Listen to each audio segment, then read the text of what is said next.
When the eagle falls from the sky and the serpent devours its own tail, the shortest month of the year will bring with it the beginning of a change no one expected.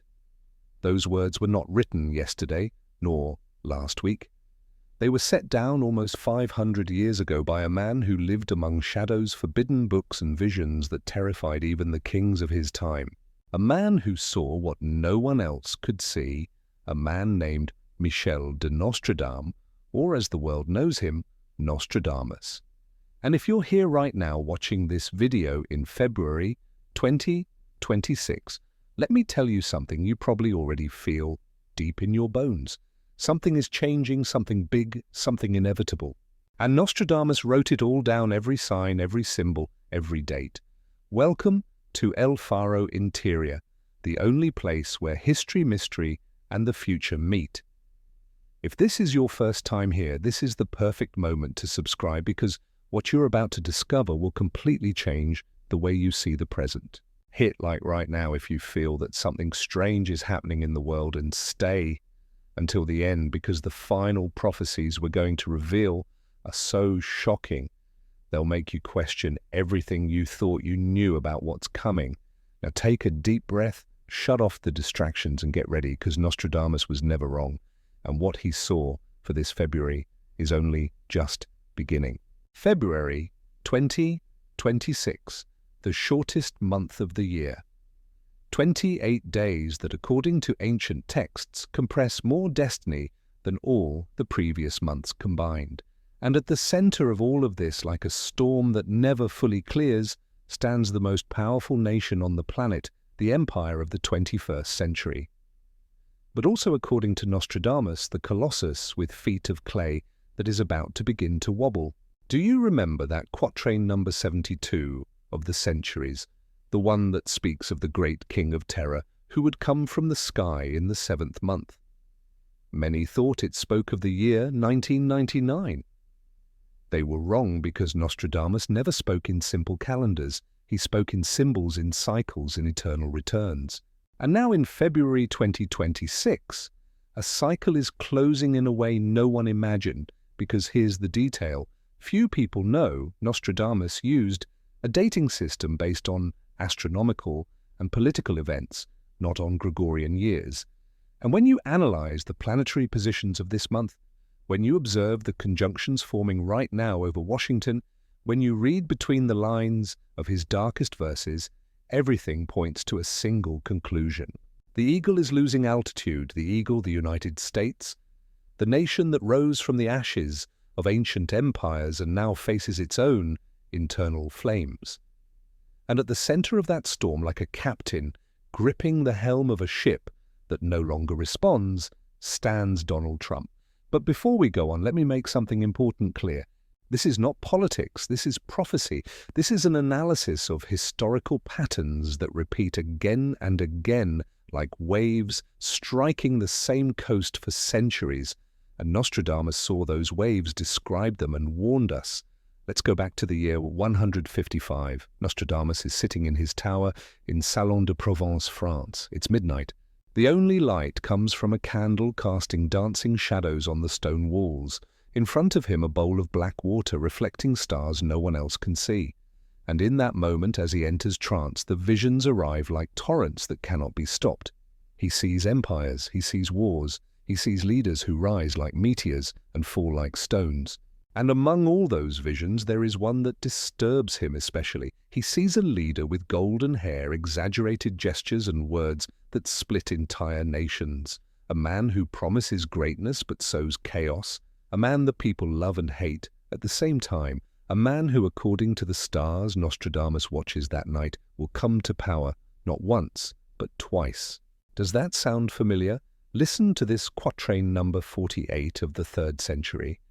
The leader of the golden tongue will conquer the fortress of the eagle, but his reign will divide the land into 2 serpents that bite each other in the year of fire and iron.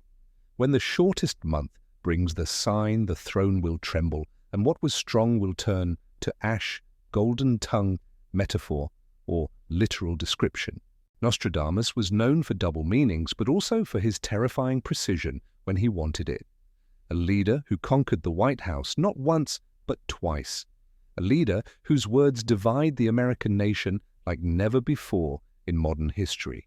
Democrats against Republicans, liberals against conservatives, the East Coast against the rural heartland, two serpents biting each other. And then there's that final part, when the shortest month brings the sign. February now, this exact moment in which you are watching this. What sign? Nostradamus didn't specify it directly because doing so in his time meant the stake, but he left clues. He always left clues. To understand what's coming, we need to understand what already happened. Because history, as Nostradamus knew better than anyone, never moves in a straight line. History is a circle, a spiral. And right now, the United States is at a point on that spiral it has visited before. Think of Rome, the great empire that dominated the known world for centuries. How did Rome fall? It wasn't because of an external invasion, though, that came too. Rome fell from within. It fell because of political division. It fell because of institutional corruption. It fell because its leaders stopped serving the people and started serving themselves. It fell because the Senate became a battlefield of egos and personal ambition. It fell because people lost faith in the system that had protected them for generations. Does that sound familiar? Nostradamus studied the fall of Rome obsessively. He was a physician, yes, but also a historian, an astrologer, and above all, an observer of human patterns. And he saw that what destroyed Rome was not unique. It was a pattern that would repeat again and again in every great empire that became too confident, too divided, too arrogant. And now in 2026, the United States is going through that same pattern. Political polarization has reached levels not seen since the Civil War. Institutions that were once sacred are now questioned daily. Trust in government is at historic lows. And in the middle of all this, there is a leader who, instead of uniting, deepens the cracks with every word, with every decision, with every tweet. Trump, the name that divides living rooms, families, entire nations. But according to Nostradamus, Trump is not the cause. Trump is the symptom. He is the fever that reveals a much deeper illness running through the veins of the Northern Empire. Now let's talk about something few dare to mention. The rest of the world is watching, not just watching, preparing. Latin America, that region that for so long was seen as the backyard of the United States, is waking up. Mexico, with its rich history and unbreakable resistance. Venezuela, Brazil, Argentina, Colombia, nations redefining their place on the world chessboard. And Nostradamus saw it. Oh yes, he saw it in the 6th century quatrain 22. He wrote, "When the giant of the north stumbles in its own shadow, the lands of the south will raise their banners of gold and green, and what was subdued for centuries will flourish under new suns, while the wounded eagle seeks refuge in its own empty nests." Lands of the south. Banners of gold and green, the colors that dominate Latin American flags. Gold, the wealth of natural resources. Green, hope, fertile soil forests that are the lungs of the planet. For decades, the United States exerted pressure over Latin America military interventions, coups, economic embargoes. But now, while the giant of the North is distracted by its own internal crises, the South is organizing in ways that would have seemed impossible barely a decade ago. Have you noticed how Mexico is strengthening its ties with China? How Brazil is emerging as a global economic leader? How Venezuela, despite all the sanctions and pressure, keeps resisting, keeps existing, keeps defying predictions of total collapse? Nostradamus saw this. He saw the rebalancing of world power. He saw that empires do not last forever, but lands and peoples do. And he saw that February 2026 would be a crucial turning point in that process. But there's more in that quatrain we need to analyze. The wounded eagle seeks refuge in its own empty nests. What does that mean? It means the United States, realizing it is losing global influence, will try to pull back, will try to shut itself behind its own borders, build walls, both physical and economic. But it will discover something devastating, that even at home, the nests are empty. American infrastructure is collapsing, bridges are falling, roads are destroyed, the education system is failing, The healthcare system is unaffordable for millions. Cities are in crisis, and meanwhile resources are spent on military adventures abroad, on subsidies to corporations that don't need them, on vanity projects that benefit a few at the expense of many. Trump promised to make America great again, but Nostradamus saw that what is needed is not greatness, it is humility. The ability to recognize mistakes, to learn from others, to cooperate instead of dominate. And that lesson, as painful as it may be, is about to be taught. But it's not only Latin America. There are two dragons on the other side of the world, waiting for their moment, China and Russia. Nostradamus devoted numerous quatrains to what he called the kingdoms of the East. And although in his time the East meant Turkey or Persia, modern scholars have reinterpreted many of those prophecies to include today's great Asian powers. 5th century quatrain 78. Two bears and a dragon will form an alliance under strange stars. While the eagle contemplates its reflection in muddy waters, the balance of the world will tilt toward where the sun is born, and what was west will become memory of the past. Two bears, many interpret this as Russia, whose national symbol is precisely the bear. A dragon, China, whose ancestral symbol is the dragon. An alliance that is no longer prophecy, it is present reality. While the United States bleeds from internal division, while Trump implements policies that push away traditional allies, while Europe watches with growing concern, China and Russia are building a new world order, one where the dollar is not the supreme currency, one where decisions are not made in Washington, one where the balance of power has definitively shifted. And February 2026, according to the stars Nostradamus studied so carefully, marks the moment when that shift becomes irreversible. What specific event? That's the mystery. Nostradamus never gave exact dates or named events with proper nouns, but he gave signs, and all signs point to something significant, something that will change the course of modern history is about to happen. Think about what's already happening. China has launched its own digital currency, challenging the dollar directly. Russia is selling oil in yuan, breaking decades of petrodollar hegemony. The BRICS countries are creating alternative payment systems that don't need to pass through American banks, and all of this while the United States debates internally about issues the rest of the world has already moved past. Nostradamus saw this transfer of power not as a sudden catastrophic event, but as a gradual process that reaches a point of no return, and that point of no return is now. Stop for a moment. Breathe. I know it's a lot of information. I know it can feel overwhelming, but stay with me because what comes next is even more important.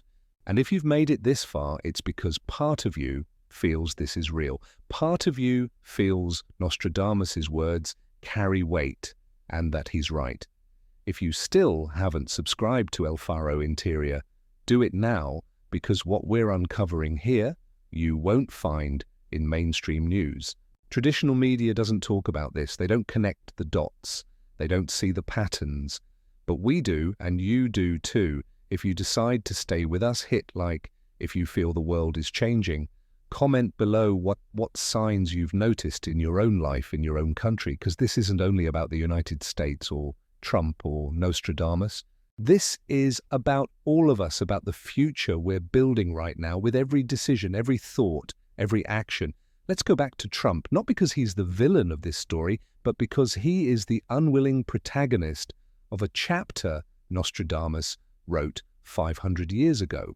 There's something few people know about Nostradamus. He believed in 180-year cycles. He believed that every 180 years, humanity faced similar crises with different actors, but identical patterns.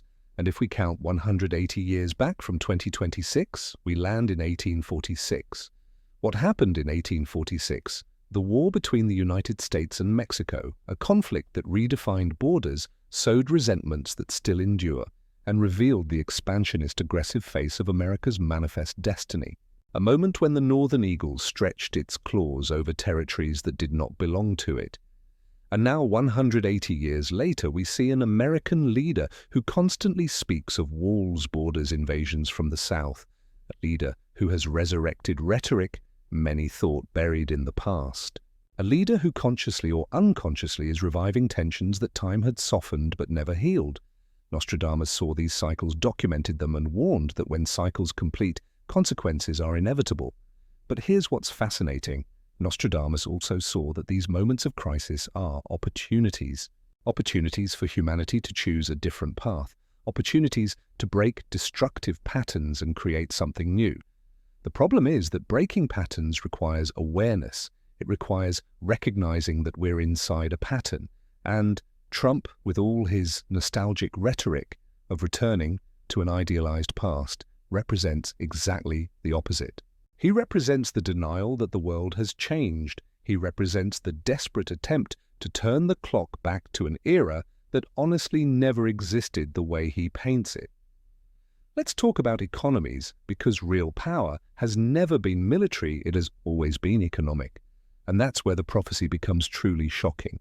8th century quatrain, 28. When gold no longer shines in the towers of the north, and paper money becomes dry leaves of autumn, the merchants of the East will offer new coins of silicon and light, and the world will trade under new digital constellations. Gold that no longer shines, towers of the North, Wall Street, the financial heart of the United States, which for a century dictated the economic terms of the entire planet. But now in 2026, we're seeing cracks in that system. US national debt has reached astronomical levels. Inflation, though contained, threatens to break loose. And most importantly, China is actively promoting the use of the yuan in international transactions, challenging the supremacy of the dollar. Coins of silicon and light. What is that if not cryptocurrencies? Digital currencies backed by blockchain technology that need no endorsement from any central government. Nostradamus, in the 16th century, saw the digital era. Bitcoin, Ethereum, central bank digital currencies that are being developed right now in China, in Europe, around the world, except the United States, which resists change while the world moves on without it.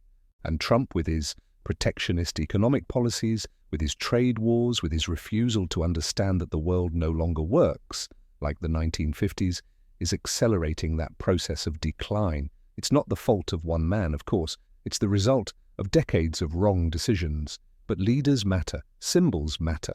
And Trump has become the perfect symbol of an empire that refuses to accept that its golden era is over.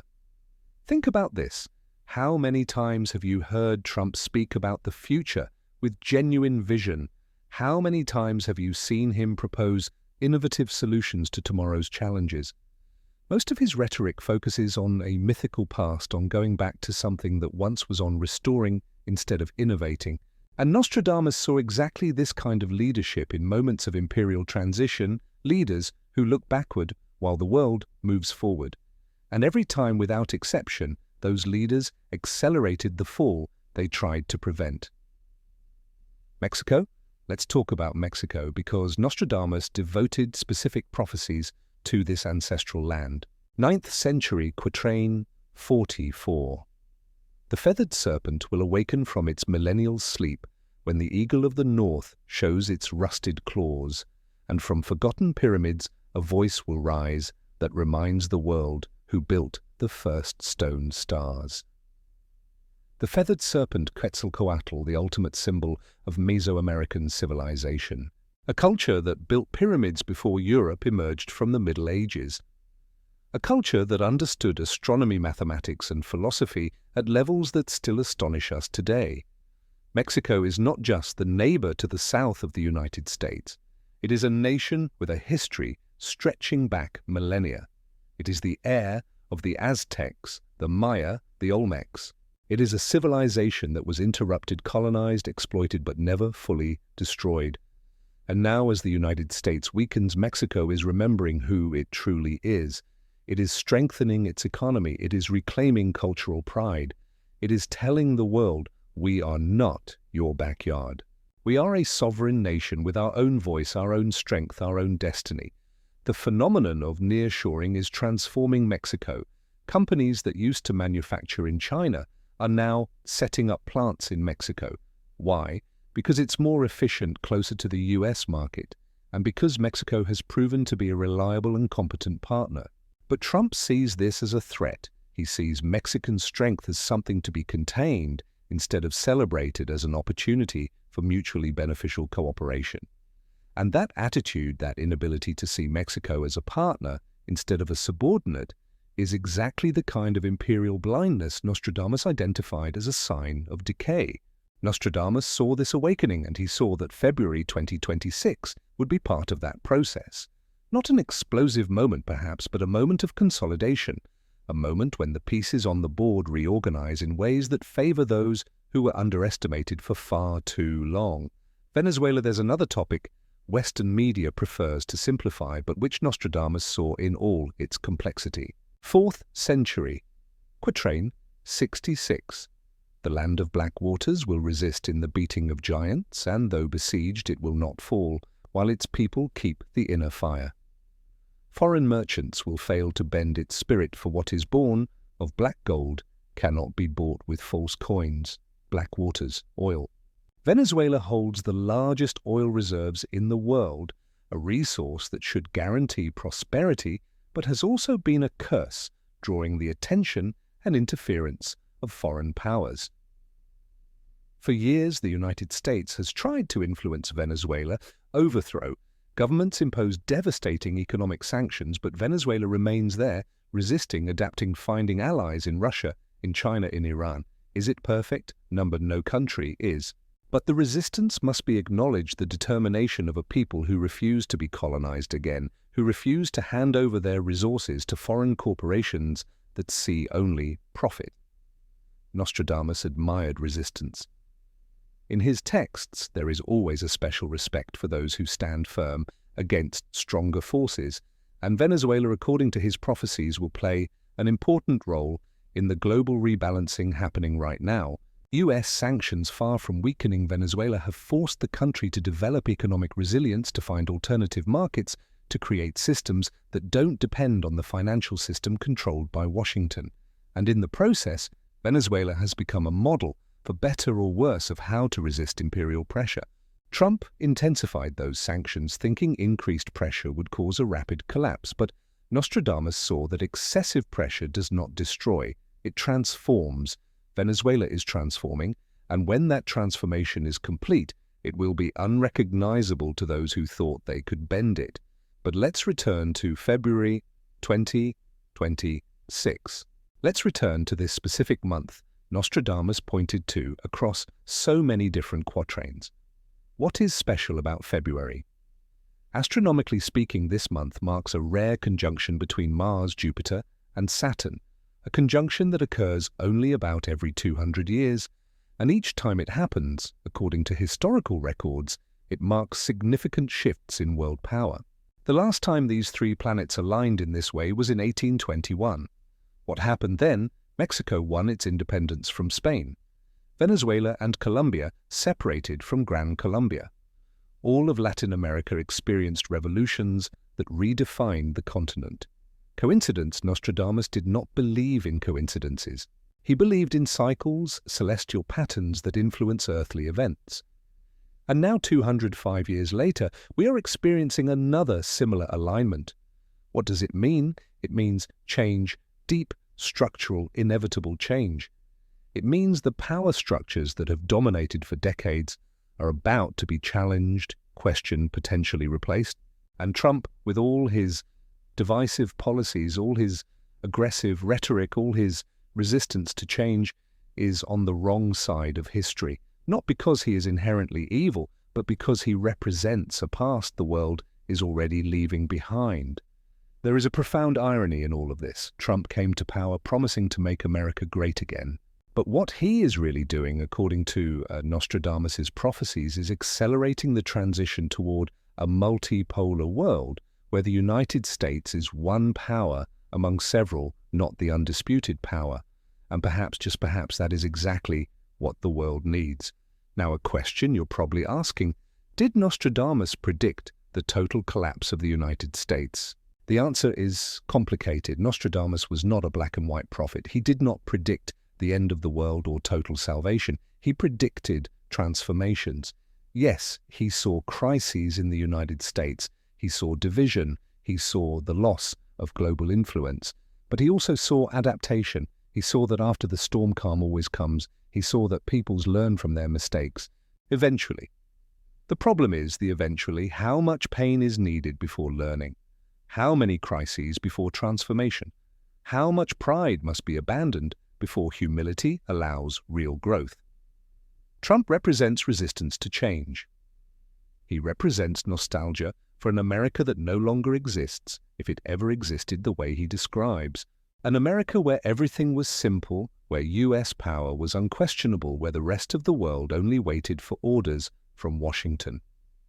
But that world is gone. And while Trump tries to revive it with policies that look backward instead of forward, the rest of the planet is building the future without waiting for American permission. In one of his lesser-known quatrains, Nostradamus wrote something particularly revealing.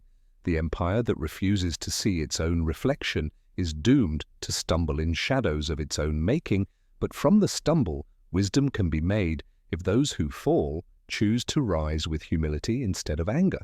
That is the key. The United States is not doomed to irreversible collapse, but it is doomed to a painful transformation. And the question is, will it learn from that transformation or will it resist until the pain becomes unbearable? With Trump as a symbol of current leadership, the signs point to resistance to denial, to an attempt to maintain privileges. The world is no longer willing to grant automatically. Latin America is forging new alliances, Brazil with the BRICS, Mexico with nearshoring, that is attracting manufacturing investment that used to go to China, Chile with lithium essential for the batteries of the future, Argentina with agriculture that feeds the world, Colombia with biodiversity that could be key for future medicines. Nostradamus saw all of this not with modern names, of course, but with symbols we can now interpret. He saw the rise of the South while the North is distracted by internal conflicts. He saw the transfer of power, economic, cultural, even moral. Because yes, there is a moral component in all of this. For decades, the United States presented itself as the guardian of democracy, human rights, freedom. But how can you maintain that narrative when your own leader constantly questions your democratic institutions, when extreme economic inequality persists, when the rights you promise to protect are continually threatened from within the government itself? The world is watching, the world is judging, and the world is deciding that perhaps the United States is no longer the model to follow. Latin America, with all its problems, is showing something different. It is showing that it is possible to resist imperial pressure, to build alternative paths, to have an independent voice, instead of simply repeating what Washington says. And that shift in narrative, that empowerment of the South, is exactly what Nostradamus saw for this era, especially for February 2026, when planetary energies favor the revelation of truths that had been suppressed. Nostradamus saw that judgment, and he saw that February 2026 would be a moment when that judgment becomes particularly evident. Now let's talk about something more personal, about you, about me, about all of us living through this historical moment. It's easy to feel powerless in the face of ancient prophecies and massive geopolitical movements. It's easy to think, what can I do? I'm just one person. But Nostradamus also wrote about the power of the individual.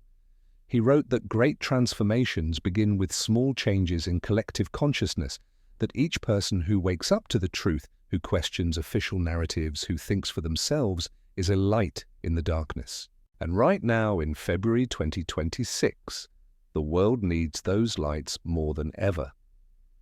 This is not about taking up arms. It's not about violence or bloody revolution. It's about consciousness, understanding, refusing to be manipulated by leaders who prioritize their ego over the well-being of their people. Trump is a symptom, yes, but we ordinary people are the ones who allow or reject that kind of leadership with our votes, with our attention, with our energy. Nostradamus believed in free will. He believed prophecies were warnings, not unchangeable destinies. He believed humanity always has the option to choose a better path. And that is the most important message I can share with you today. The future is not carved in stone. It is being written right now by you, by me, by all of us. Every time you choose to inform yourself instead of blindly accepting what you're told, every time you question, every time you seek multiple perspectives, every time you refuse to hate someone just because you were told to, each of those small decisions is changing the future. Nostradamus saw that great changes don't come from above. They come from below, from ordinary people who collectively decide that enough is enough, that they deserve better, that they demand better. And when enough people make that decision at the same time, empires tremble, leaders fall, systems transform. So what will really happen in February 2026? The truth is that no one knows with absolute certainty, not even Nostradamus, who always kept a veil of mystery over his most specific visions, but the signs are there. Economic tension, political division, the realignment of global powers, the accelerating climate crisis, pandemics that threaten to return, technologies advancing faster than our ability to control them ethically. All of it is converging, and Nostradamus saw that convergence. He called it the time of tribulations, but he also called it the time of opportunities, because in chaos there is potential for creation. In the destruction of the old, there is space for the new. In the collapse of systems that no longer work, there is a chance to build better systems.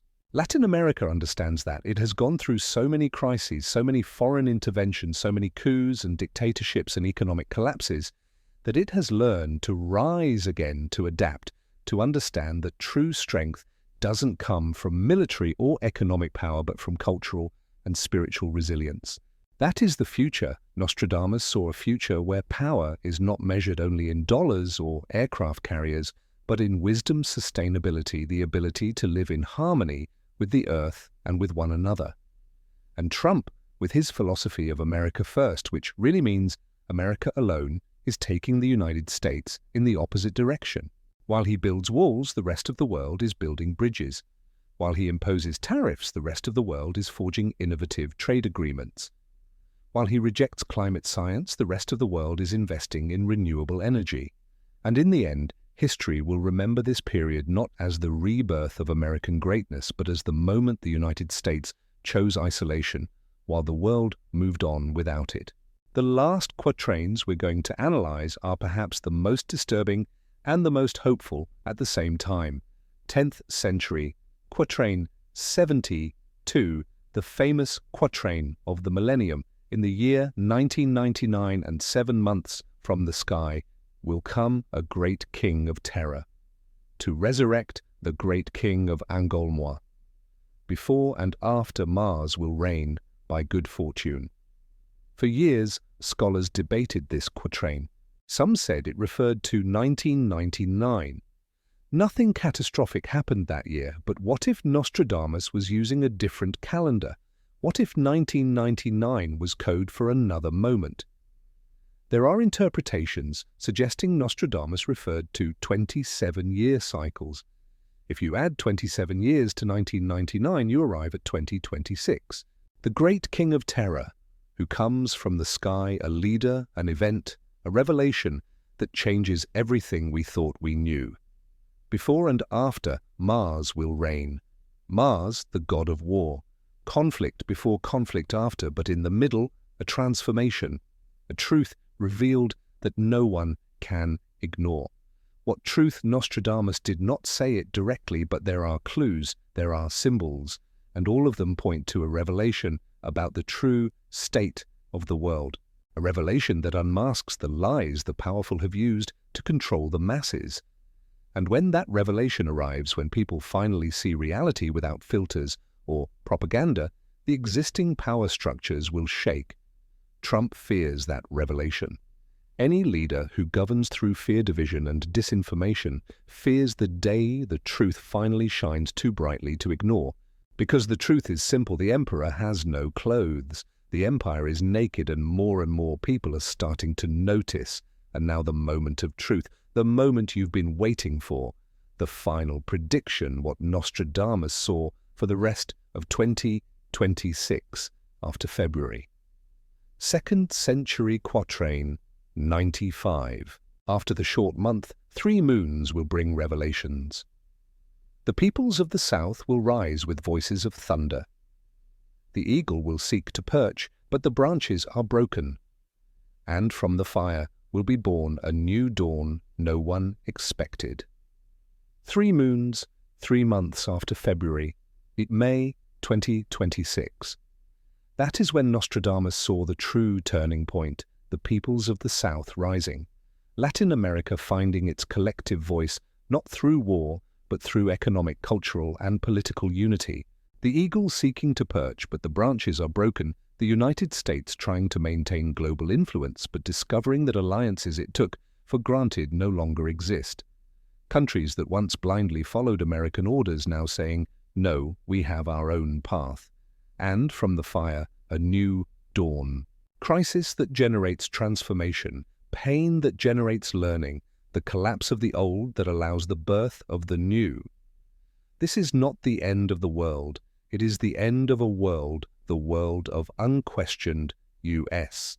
Hegemony the world where a single nation dictated terms to the rest of the planet, and the beginning of a new, multipolar world more balanced, with distributed power, where Latin America has a voice, where Africa finally emerges from centuries of exploitation, where Asia does not need permission to lead. 2. Trump represents the futile resistance to that change, and the more he resists, the more he accelerates the process he is trying to prevent. It's like trying to stop dawn by yelling at the sun. You can yell all you want. You can build walls to block the light, but the sun will rise anyway. And when it does, the walls you built will only cast longer, darker shadows. We're reaching the end of this journey, but before you go, there's something crucial I need you to understand. Nostradamus was not a charlatan. He was a scientist of his time, a physician who helped fight the plague, a man of knowledge who used astrology, history, and careful observation of human patterns to make astonishingly accurate predictions. Did he get everything right? No. No one gets everything right. But he got enough right that 500 years later, we are still studying his words, looking for guidance, finding warnings. And his warning for February 2026 is clear. We are at a turning point. The decisions made now, the actions taken this month will reverberate for decades. Trump, consciously or unconsciously, is playing a role in that drama. He is neither the absolute villain nor the saving hero. He is simply a man in the wrong place at the wrong time, trying to apply solutions from the past to problems of the future. And while he and other world leaders play their power games, the real power is awakening in ordinary people, tired of being pawns on chudgeboards, in communities, organizing in movements, building alternatives. Latin America is at the forefront of that awakening, not because it is perfect, but because it has suffered enough to know the old path doesn't work. That submission to the Northern Empire only brings more pain, that real freedom requires courage, unity, vision. And that vision is emerging slowly, painfully, but inevitably like a dawn no one can stop. And now one last quatrain. One Nostradamus wrote near the end of his life when the visions were clearer, but also harder to communicate. 12th century, quatrain 56. At the end of the times of the golden eagle, when the stars align like tears in the night sky, a child in a distant land will ask his mother, "Why did the world change?" And she will answer, "Because it was necessary. Because it was necessary." That is the summary of everything. The golden eagle of the United States will not reign forever. No empire does. It's the nature of things. Rome fell, Persia fell, the British Empire crumbled, and now it is America's turn to learn the hardest lesson of all. Shared power is stronger than hoarded power. And Trump does not understand it. Perhaps he never will, but the world no longer needs him to understand. The world is moving forward with or without American approval. And you, whoever you are, wherever you are watching this, are part of that movement. You are part of the transformation. Every time you question the official narrative, every time you think for yourself, every time you choose truth over propaganda, you are fulfilling Nostradamus's prophecies in a way he would have applauded. Because in the end, his prophecies were not only warnings about future events, they were calls to action, reminders that the future is in our hands, not in the hands of kings, presidents, or prophets. So here we are, February 2026. the shortest month of the year, carrying the longest weight of history. What exactly is going to happen? Maybe an economic event that shakes global markets. Maybe a political revelation that changes the American landscape forever. Maybe a crisis that forces nations to cooperate in new ways. Or maybe something we can't even imagine yet. But what we do know is this change is here. It's inevitable, it's necessary. And ultimately, it's hopeful because it means the world is evolving. Humanity is learning the mistakes of the past don't have to repeat forever. Nostradamus saw it 500 years ago, sitting in his tower, staring at stars we are only beginning to understand. He saw this moment. He saw you watching me, unraveling his words, searching for meaning, searching for hope. And his final message is this: do not be afraid. The world is changing. Yes, but it has always been changing. The difference is that now we are awake to see it, and that gives us the power to influence the direction of change. Thank you for joining me on this journey through time, prophecy, and reality. If you made it this far, it means something. It means you're one of those who search beyond easy answers, who don't settle for what traditional media tells you, who want to understand the deeper forces that move our world. And that is exactly why El Faro Interior exists, to be that light in the darkness, to connect the dots others prefer to ignore, to keep alive the flame of ancient knowledge in a world that often forgets the past, has vital lessons for the present. If you still haven't subscribed, this is the moment. Hit the subscribe button, activate the bell to receive notifications, because what's coming in the next months will be historic, and you'll want to be informed, prepared, aware. Like this video, if you feel Nostradamus was right, if you feel we are living in prophetic times, if you feel the future we were promised is not the future we are going to live, and that could be a good thing, comment below. Tell me what you think, what signs you've seen in your own life that make you think something big is changing, what you expect to happen in these coming months. Are you afraid, or do you have hope? Because in the end, we are a community all navigating this historic moment together, and together we are stronger than any prophecy, any leader, any crisis. Nostradamus left us the signs. Now it's up to us to decide what to do with them. See you in the next video. Keep your eyes open, your mind awake, and your heart full of hope, because the future is not written in stone. It is being written right now by us. This was El Faro Interior. The truth is here. You only have to dare to see it.